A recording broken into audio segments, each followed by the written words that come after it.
예수께서 거기서 나가사 두로와 시돈 지방으로 들어가시니 가나안 여자 하나가 그 지경에서 나와서 소리질러 이르되 주 다윗의 자손이여 나를 불쌍히 여기소서 내 딸이 흉악하게 귀신 들렸나이다 하되 예수는 한 말씀도 대답하지 아니하시니 제자들이 와서 청하여 말하되 그 여자가 우리 뒤에서 소리를 지르오니 그를 보내소서. 예수께서 대답하여 이르시되 나는 이스라엘 집에 잃어버린 양 외에는 다른 데로 보내심을 받지 아니하였노라 하시니 여자가 와서 예수께 절하며 이르되 주여 저를 도우소서. 대답하여 이르시되 자녀 떡을 취하여 개들에게 던짐이 마땅하지 아니하니라. 여자가 이르되 주여 옳소이다마는 개들도 제 주인의 상에서 떨어지는 부스러기를 먹나이다 하니 이에 예수께서 대답하여 이르시되 여자여 내 믿음이 크도다 내 소원대로 되리라 하시니 그때로부터 그의 딸이 나으니라. 아멘. 예수님께서 이방인 지역인 가나안의 두로와 시돈 지방으로 가셨을 때 가나안의 한 여인이 예수님에게 찾아와서 주 다윗의 자손이여 나를 불쌍히 여기소서 내 딸이 흉악하게 귀신 들렸나이다 하면서 소리질러 자신의 딸을 귀신에게서 건져달라고 그렇게 간청을 했습니다. 그런데 예수님께서는 한 말씀도 대꾸를 하지 않으셨습니다. 무시했습니다. 그러자 제자들이 예수님에게 그 여자가 우리 뒤에서 소리를 지르오니 제발 그를 보내소서라고 요청했습니다. 그러자 예수님께서 나는 이스라엘 집에 잃어버린 양 외에는 다른 데로 보내심을 받지 아니하였노라고 하시면서 아주 거절을 했습니다. 그러자 이 여인이 이 소리를 듣고 예수님에게 엎드려 절하면서 주여 도와주옵소서라고 강하게 간청을 했습니다. 그러자 예수님께서는 자녀의 떡을 취하여 개들에게 던짐이 마땅하지 아니하니라 하시면서 또 거절하셨습니다. 그러자 이 여인이 주여 옳소이다마는 개들도 제 주인의 상에서 떨어지는 부스러기를 먹나이다 하면서 끝까지 예수님에게 간청했습니다. 그러자 예수님께서 여자여 내 믿음이 크도다 내 소원대로 되리라 하고 말씀하시자 그 순간에 그 여인의 딸이 깨끗이 낫는 기적이 일어났습니다. 할렐루야. 오늘 성경에 보면 예수님께서 이 여인이 이방인이라고 하는 이유로 처음에는 거절하신 것을 볼 수가 있는데 이것은 예수님이 이스라엘 사람들만 구원하시거나 치료해 주신다는 말이 아니라 구원의 우선순위를 먼저 이스라엘 백성들에게 두셔서 이스라엘 백성들을 통해서 이방인들도 구원받도록 하신 것입니다. 이것은 하나님께서 처음에 아브라함을 불러서 이스라엘의 조상이 되게 하셨지만 그래서 축복을 하셨지만 그러나 거기서 끝나는 게 아니라 이 하나님께서 주신 복을 가지고 주변의 모든 민족들에게 바로 하나님을 증거하면서 저들을 구원하는 그러한 축복의 통로로 부르신 것과 같습니다. 그래서 예수님은 우선적으로 이스라엘 백성들을 구원하셨지만 사실 예수님의 행적을 보면 중간중간에 이방인들을 만나시고 또 저들을 구원해 주시고 치료해 주신 것을 볼 수가 있습니다. 그러니까 예수님은 오직 이스라엘 사람들만 구원하시고 치료해 주신 게 아니라는 것을 우리가 알 수가 있고 우선순위 먼저 이스라엘 백성들을 구원하시고 치료하셨다라는 것만 다르다라는 것이죠.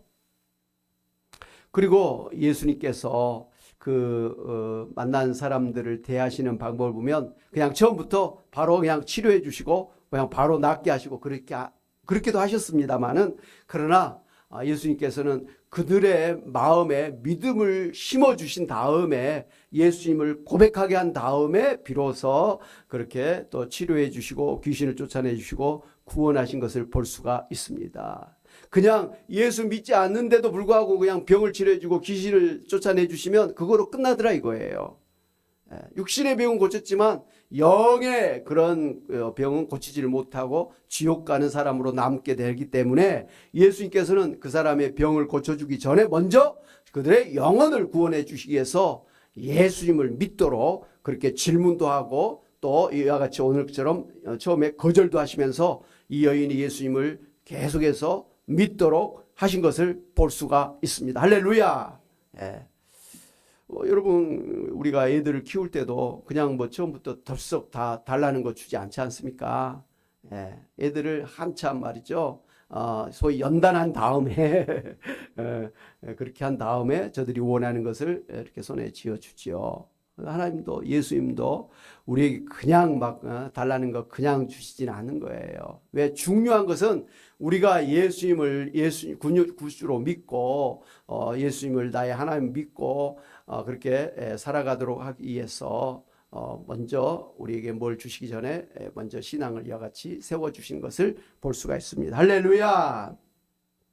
그래서 예수님이 부활 승천하시면서 제자들에게 땅끝까지 이르러서 모든 민족에 복음을 전해서 구원해라 이렇게 말씀하셨고, 또 초대교회 사도 바울을 통해서는 본격적으로 이방인 선교를 감당하도록 하신 것을 볼 수가 있습니다. 그렇다면 처음에 예수님께 거절당했던 이방인 여인이 어떻게 해서 기도의 응답을 받게 되었을까요? 첫째, 소리질러 간구하는 믿음을 가졌기 때문이었습니다. 두로와 시돈 지방은 항구 도시였고 지금의 이제 베이루트라고 하는 곳이죠. 지금 이스라엘이 한참 포격을 하고 있는 바로 땅이지요. 바로 그 두로와 시돈 지방인데, 이 지역은 이스라엘 북쪽에 바로 넘어서 이방인 지역이었습니다. 우상 숭배가 아주 심하게 있었던 그런 지역이었습니다. 그래서 유대인들은 이쪽 지역 사람들을 천대하고 멸시를 했었습니다. 그런데 바로 이 여인이 바로 이 두로와 시돈 출신이라는 것입니다. 그런데 이 이방인 여인이 예수님에게 찾아와서 주 다윗의 자손이여 나를 불쌍히 여기소서, 내 딸이 흉악하게 귀신 들렸나이다 하면서 자신의 딸에게서 귀신을 내쫓아달라고 그렇게 큰 소리로 간청을 했습니다. 여러분, 이 여인이 예수님을 처음 부를 때 호칭이 뭡니까? 주 다윗의 자손이여 그랬습니다. 이 주라는 것은 메시아 구원자라는 의미죠. 뿐만 아니라 다윗의 자손이라는 것은 구약 성경에 하나님께서 이제 보내실 메시아는 다윗의 후손, 다윗의 자손으로 오실 것이다 그랬습니다. 그래서 다윗의 자손이라는 것은 한마디로 구원자, 메시아라는 걸 의미해요. 그렇기 때문에 이 이방인 여인은 어디서 들었는지는 모르지만 예수님을 만나자마자 주님이라고 그렇게 불렀고 다윗의 자손이라고 하면서 예수님이 이 세상을 구원하러 오신 구원자 메시아라는 것을 믿고 그렇게 고백했던 것입니다.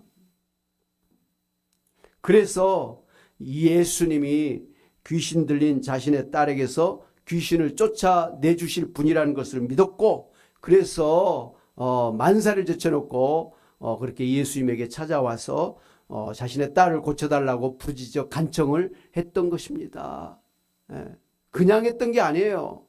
예수님이 아니면 내 딸에게서 귀신이 쫓겨나갈 수가 없다는 걸 알아서 예수님만이 내 딸에게서 귀신을 쫓아줄 수 있는 분이다 라는 것을 알았기 때문에 그냥 그렇게 최선을 다해서 최우선적으로 예수님에게 나와서 그렇게 부르짖어 기도했던 거예요. 여러분, 이렇게 자기 딸이 귀신 들려서 그렇게 고생하는데 엄마가 갖고 예수님 내 딸에게서 귀신을 쫓아내 주세요, 이렇게 할 엄마가 어디 있어요? 그리고 지금 많은 사람들이 예수님 주변에 있는데 그렇게 갖고는 들리지도 않잖아요. 그러니까 아주 간절한 마음을 담아서 주 예수여, 다윗의 자손이여, 내 딸을 귀신에게서 고쳐주옵소서, 아마 간절히 그렇게 부르짖었지 않았겠습니까?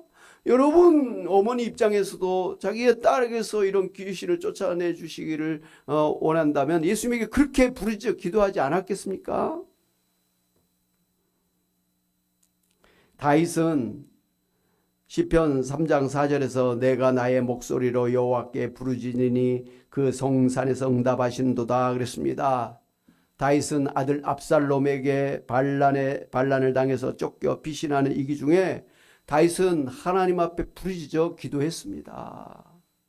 그때 하나님께서 이 부르짖는 다윗의 기도에 응답하셔서 반란을 평정하고 다시 왕궁으로 돌아오게 하는 그러한 은혜를 베풀어 주셨습니다. 할렐루야. 사랑하는 여러분, 오늘 우리가 어려움을 당할 때 제일 먼저 해야 될 것은 역시 하나님께 나아가서 간절히 부르짖어 기도하는 것이어야 됩니다. 소경 바디메오도 주위의 만류에도 불구하고 주 예수여 나를 불쌍히 여겨 주옵소서, 주 예수여 나를 불쌍히 여겨 주옵소서, 얼마나 크게 부르짖었던 주변 사람들이 제발 조용해라, 기청 떨어지겠다 막 그렇게 하면서 만류를 했어요. 그러나 예수님 아니면 내가 나을 수가 없다, 이 절박한 마음을 가졌기 때문에 체면이고 뭐고 다 필요 없이 그냥 막 예수님을 불러 제꼈던 것입니다.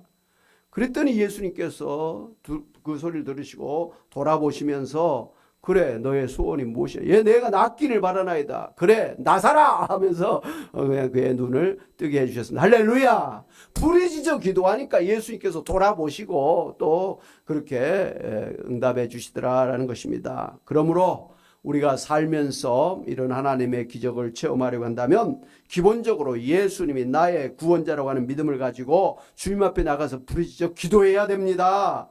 기도하는 사람은 결코 망하지 않습니다. 기도는 반드시 기적을 낳습니다. 따라서 기도는 기적을 낳습니다. 천마산 기도원의 마당에 있는 그런 표어예요. 할렐루야. 두 번째로 이 여인이 응답받은 것은 끝까지 포기하지 않은 믿음을 가졌기 때문이었습니다. 본문 속의 예수님의 모습은 보통의 모습과는 사뭇 달랐지요. 사랑이 많으신 예수님이 이 여인에게 거절의 뜻을 명확히 나타내 보이셨기 때문이었습니다. 이에 대해서 가나안 여인은 거절당했다고 포기하지를 않았습니다. 오히려 더 가까이 나아가서 간청했던 것입니다. 사랑하는 여러분, 우리는 이 여인에게서 적극적인 믿음과 인내를 배울 수 있어야 됩니다. 예수님께서 불의한 재판장과 과부의 비유를 통해서 항상 기도하고 낭망치 말아야 될 것을 강조하셨다는 것을 기억하시기 바랍니다. 포기하지 말고 끝까지 하나님께 나와서 기도해야 된다는 것입니다. 다윗 왕도 역시 시편 40장 1절에 보면 내가 여호와를 기다렸더니 귀를 기울이사 나의 부르짖음을 들으셨도다라고 했습니다. 끝까지 포기하지 않고 인내하면서 하나님의 응답을 기다려서 하나님의 응답을 받았다라는 것입니다. 할렐루야. 세 번째로 겸손하게 수용하는 믿음을 가졌습니다. 당시 유대인들은 그 이방인들을 들개로 표현을 했습니다. 아주 무시한 그런 표현이죠. 그런데 예수님께서도 이 이방 여인에게 개라고 표현하셨는데 예수님이 표현하신 이 개는 들개가 아니라 집에서 키우는 사랑스러운 애완견이라고 하는 단어를 구별해서 사용하신 것을 볼 수가 있습니다. 이 여인은 딸이 귀신 들려서 고통을 당한 것 때문에 지금까지도 엄청나게 힘든 가운데서 아주 절박한 마음을 가지고 예수님에게 나와서 예수님께 도움을 요청했는데 예수님마저 무시하고 멸시하니 인간인지라 격한 분노를 표현할 수도 있었을 것입니다. 지렁이도 밟으면 꿈틀대는데 말입니다. 그러나 여인의 반응은 전혀 뜻밖이었습니다. 화를 내지도 않았습니다. 그렇다고 그 자리를 박차고 가지도 않았습니다. 뭐 딸이고 뭐고 그냥 자존심 상하니까 그냥 다 필요 없어 그러고 그냥 돌아갈 수도 있잖아요. 여러분 일을 하다 보면 뭐 누구에게 도움을 요청하다가 좀 기분 상하게 하면 그냥 빈정이 상해가지고 자존심 상해가지고 그냥 뒤돌아서 막 가는 적 있지 않습니까? 조금만 더 부탁하고 조금만 더 하면 될 것을 갖다가 그 자존심 이기지 못해가지고 휙 돌아가지고 다 깨뜨려 버리는 그런 일들이 많이 있어요. 사업하시는 그런 때도 그런 경우가 있고 또 친구 사이도 뭐 남녀 사이도 부부 사이도 잘하다고 한번 싹 마음이 안 맞으면 그냥 싹 자존심 상한다고 그냥 도장 찍자 뭐 이런 경우가 있다 이거죠. 그런데 지금 이 여인이야말로 얼마나 자존심 상했겠어. 여러 사람들이 보는데 자기를 갖다 개라고 표현했지 않습니까? 여자가 말이죠. 얼마나 수치스러워요. 얼마나 큰 용기를 가지고 지금 예수님에게 나와서 내 딸에게서 귀신을 쫓아내주려고 자기 딸이 귀신 들렸다는 것을 지금 여러 사람 앞에서 지금 공개적으로 하고 있는 것 자체가 얼마나 정말 자존심 상하는 일입니까? 그럼에도 불구하고 자존심이 상한지라도 자기 딸이 낳기만 한다면 그게 무슨 대수냐는 말이죠. 그렇게 용기를 내서 예수님에게 자기의 딸에게서 귀신을 쫓아내달라고 그렇게 간청을 했는데 예수님께서 이런 지하에 처음에는 아예 그냥 뭐 대꾸도 안 하시고 무시해버렸죠. 그리고 그 다음에 또 말씀하시는데 뭐 개라 그러고 말이죠. 나는 뭐 잃어버린 이스라엘의 집에 양을 외에는 다른 데로 보내심 받지 않았다면서 나는 당신과 상관없다 뭐 이런 식으로 거절했단 말이죠. 굉장히 자존심 상한 그런 경우였습니다만은 이 여인은 그럼에도 불구하고 주여 얼쏘이다 맞습니다. 저는 이스라엘 사람들 눈에 개입니다. 그러나 개들도 제 주인의 상에서 떨어지는 부스러기를 먹나이다. 얼마나 자존심을 내려놓고 얼마나 겸손하게 그럼에도 불구하고 예수님 제발 고쳐주세요. 그렇게 기도한 것 아니겠습니까? 하여튼 더 바짝 엎드려가지고 예수님에게 그렇게 간청을 했어요. 참 지혜로운 사람이다. 지혜로운 엄마다. 딸을 위해서라면 내 자존심이 무슨 대수야. 내 목숨을 바쳐서라도 내 딸이 좋아진다면 내가 무언들 못하겠어. 이게 어머니의 모정 아닙니까? 이게 지혜라는 거죠. 사랑이에요. 자식들 앞에도 자존심을 내세우는 부모님 있다고 한다면 좀 잘못된 것 같아요. 뭐 자존심 내세울 사람이 없어가지고 무슨 자식들 앞에서 자존심을 내세웁니까? 그런데 연세 드시면서 젊었을 때 안 그러신 것 같은데 연세 드시면 괜히 자존심을 내세우는 부모님들이 계시더라고요. 우리 영등포의 어머니가 젊었을 때는 안 그런 것 같은데 갑자기 연세 드시니까 자존심을 막 내세우는 거예요. 내가 지금까지 다 남편에게 죽고 너희들에게 죽고 살았는데 이 나이 될 때까지 내가 자존심을 꺾으면서 살 게 뭐냐 하면서 오히려 되려 막 야단치고 큰 소리를 치고 막 그러시는 거예요. 어머니 그러시면 안 되옵나이다 하는데도 잘 안 되는 거예요. 그래서 이상하다. 하여튼 갑자기 그렇게 되는 경우가 있는 것 같아요. 왜 그런 마음의 변화가 있는지는 모르겠습니다만은 이상하게 연세가 드시면서 괜히 자존심을 내세우고 괜히 자기를 주장하고 괜히 옆에 사람들 막 자식들도 지적하고 옆에 사람들 지적하고 괜히 막 잘난 척하는 그런 이상한 그런 게 있더라 이거예요. 그건 그렇게 바람직하지 않은 것 같아요.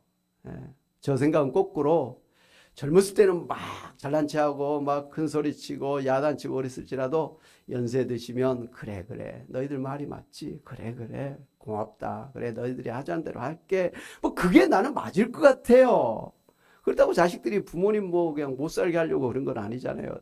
부모님 생각에서 이렇게 합시다 저렇게 합시다 그러잖아요. 저는 교회에서 우리 이제 권사님들 집사님들 모시고 야유회 가잖아요. 그러면 꼭 말은 듣고 막 돌아다니는 분들도 있어. 지금 막 찔리는 분들이 있을 거야. 제일 싫어. 그러다가 넘어지면 어떡할고 그러다 잃어버리면 누구 책임이에요. 뉴스에 나와요.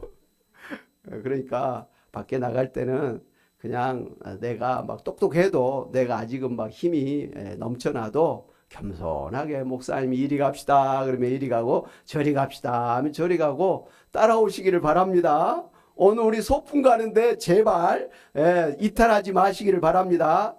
그건 잘난 게 아니에요. 못난 거예요. 어찌됐든 자존심을 내세운 건 모든 게 안 좋은 것 같아요. 그래서 우리가 이제 생명일기 표가 그거잖아요. 나는 죽고 오직 예수로 산다. 나는 죽는다라는 것 중에 바로 나의 자존심을 나는 십자가에 못 박아 버린다.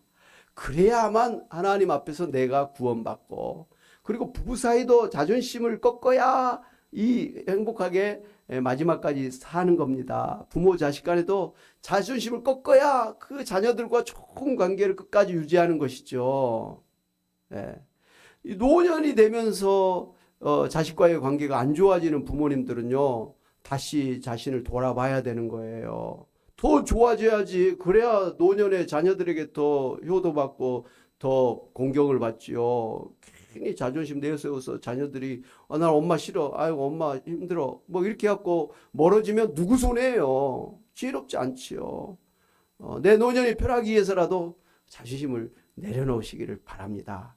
지는 게 뭐 하는 거예요? 이긴 것이죠. 이긴 게 지는 거예요. 자존심을 내세우면 지는 거고 자존심을 내려놓는 사람이에요. 그런 사람이 주변의 사람들과 좋은 관계를 끝까지 가는 거예요. 중간에 좀 기분 상하다고 획 돌아서지 마시기를 바랍니다. 예. 하여간 이 성경에 보면 자신을 작은 아이라 출입할 줄 모르는 아이라고 하면서 자신을 낮추고 하나님의 도우심을 구해서 하나님 앞에 최고의 지혜와 그가 구하지 않은 부귀영화까지 받은 사람 있죠? 누구죠? 솔로몬 왕이에요. 예. 처음부터 그가 지혜로운 그런 이스라엘의 가장 큰 왕국을 만든 왕이 아니었습니다. 작은 아이였어요. 예. 할 게 별로 없는 사람이었어요. 근데 하나님 앞에 하나님 저는 작은 아이라 하나님께 맡겨주신 이 이스라엘 백성들을 다스리기에 이끌으시기에 저는 부족합니다. 그러니 저에게 하나님 지혜를 주옵소서 그렇게 구했어요. 그랬더니 하나님께서 그래 너가 너를 위해서 부귀영화를 구하지 아니하고 오히려 이 지혜를 구했으니 내가 이 지혜를 줄 뿐만 아니라 너가 구하지 않은 부귀영화까지도 주리라 해가지고 그냥 최고의 왕국을 만들었습니다. 뭐 집도 성전도 막 금으로 막 도배를 하고 그가 들고 다니는 방패도 막 금으로 만들고 곳간에 막 금, 보석이 가득 차고 또 주변에 뭐 그 나라의 그런 왕들이 막 찾아와 가지고 그 솔로몬의 지혜를 한번 지켜보려고 와서 아련을 하고 선물을 주고 주변 나라들과 또 그렇게 좋은 교역 관계를 하면서 하여튼간 아주 형통한 그런 나라를 세워나갔던 것을 볼 수가 있습니다.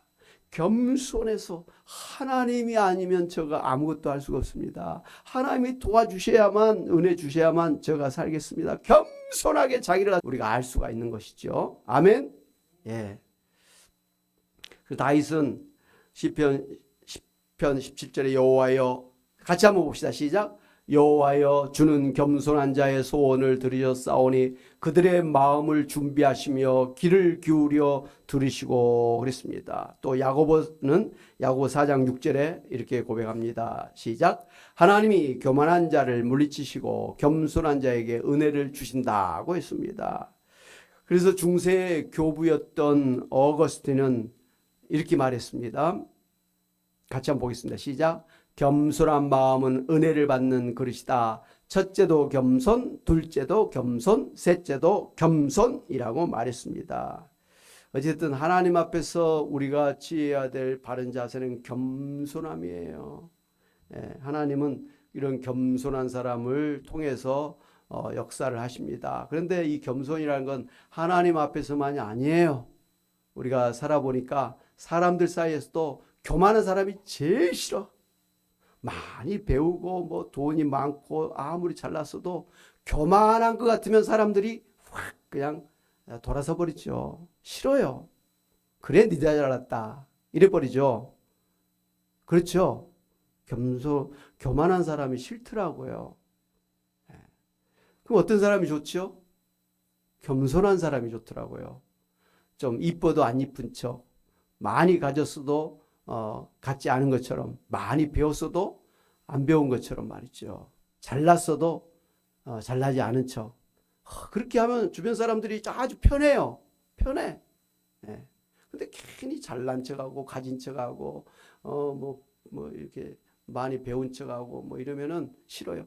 여러분 교회 안에서도 마찬가지예요. 나는 성경을 많이 알아. 나는 기도를 잘해. 나는 전도를 많이 해. 나는 헌금을 많이 해. 나는 봉사를 많이 해. 나는 성령 충만해. 뭐 이렇게 자신의 그 신앙을 좀 내세우면요, 그게 교만한 거예요. 그러면 그런 사람들을 주변 사람들이 부러워하는 게 아니라 거꾸로 싫어해요. 교회에서도 그렇습니다. 교회에서도 교만한 사람 싫어해요. 겸손한 사람을 교회에서도 좋아해요. 어찌됐든 하나님은 겸손한 사람을 좋아하시고 또 겸손한 사람을 통해서 역사해 주시기 때문에 하나님 앞에서도 사람 앞에서도 항상 겸손하시기를 바랍니다. 아멘. 네 번째로 이 여인은 큰 믿음을 가졌다 그랬습니다. 예수님께서 여자여 내 믿음이 크도다 내 소원대로 되리라 칭찬해 주셨습니다. 그러자 그 말씀이 떠나자마자 그 기도대로 딸에게서 귀신이 쫓겨나갔습니다. 할렐루야. 예. 마태복음 8장에 이방인 백부장이 소개되고 있는데요. 이 사람도 예수님에게 아주 칭찬을 받았죠. 백부장은 자신의 하인의 병이 아주 이중해진 것을 보고 예수님에게 달려가지고 예수님 저의 하인의 병을 고쳐주옵소서. 잘못하면 죽을 처지에 놓였습니다. 그랬더니 그래 가자. 그래서 이 백부장의 집으로 가려고 하니까 이 백부장이 주님, 주님께서 이곳에서 말씀만 하셔도 저 하인의 병이 나을 줄로 믿습니다. 저도 군대에 장교죠. 백부장이니까 장교로 밑에 사람한테 뭐라고 이야기하면 다 이루어지는데 주님께서 말씀만 하면 다 이루어질 줄로 믿습니다. 그러니까 예수님께서 눈을 크게 뜨고 내가 이스라엘 중에서 이러한 믿음을 보지 못했도다. 내 믿음이 크도다. 그러면서 내 믿음대로 될지어다 할 때 그 하인의 병이 그 즉시 낫게 되는 기적이 일어났습니다. 할렐루야. 사랑하는 여러분, 이방인 여인이 결국은 예수님께 기도해서 응답받을 수 있던 것은 예수님에 나와서 부르짖어 기도했기 때문이었습니다. 기도하되 끝까지 기도했기 때문이었습니다. 그리고 겸손하게 기도했기 때문이었습니다. 그리고 큰 믿음을 가지고 기도했기 때문이었습니다. 그러므로 오늘 우리도 이방인 여인처럼 응답받는 기도를 하심으로 병도 낫고 귀신도 물리치고 문제 가운데서 해결함을 받으시는 여러분이 다 되시기를 주님의 이름으로 축원합니다. 아멘. 오늘 말씀을 생각하면서 찬양하겠습니다. 337장 찬송가 337장입니다. 내 모든 시험 무거운 짐을 주 예수 앞에 아뢰이며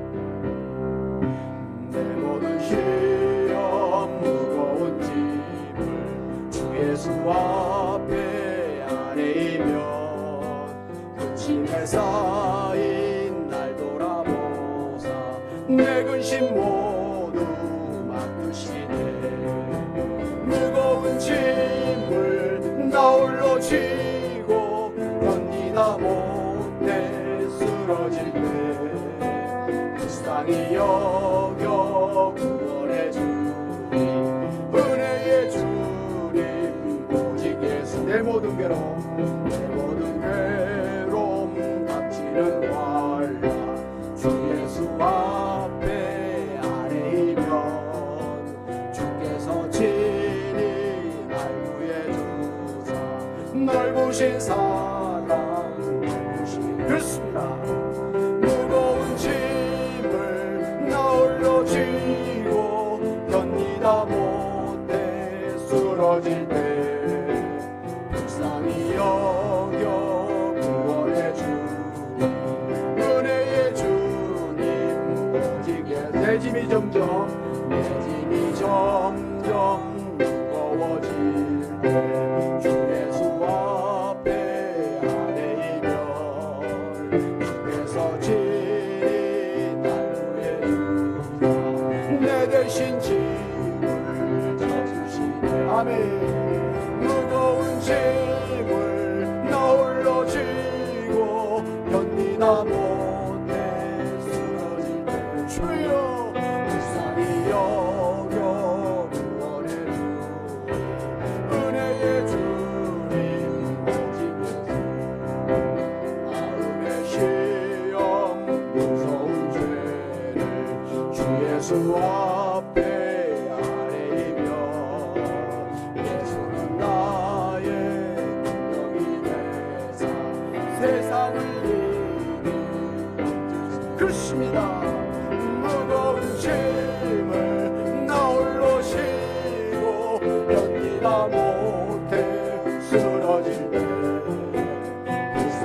아멘.